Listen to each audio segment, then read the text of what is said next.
कुष्मांडा देवीचे खास वैशिष्ट्य म्हणजे असं म्हणतात की कुष्मांडा देवीने आपल्या स्मित हास्यामुळे या ब्रह्मांडाची उत्पत्ती केली। कुष्मांडा या नावाचा अर्थ होतो कोहडा आणि कोहड्यात खूप बिया असतात आणि प्रत्येक बी मध्ये अनंत कोहडे निर्माण करण्याची क्षमता असते। हे पुनरुत्पादनाचे, निर्मितीचे आणि अनंत अस्तित्वाचे दर्शक आहे आणि कुष्मांडाप्रमाणेच देवीमध्ये संपूर्ण विश्व सामावले आहे।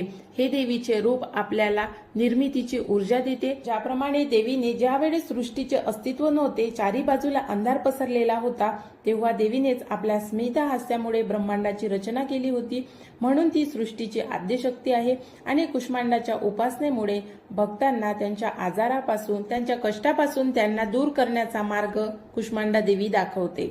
कुष्मांडा देवीचे स्वरूप अत्यंत सुंदर आहे। देवी अष्टभुजाधारी आहे आणि देवीच्या हातात बाण, चक्र, गदा, अमृत कलश, कमळ, कमंडलू, सिद्धी आणि निधीची माळ आहे आणि या देवीचे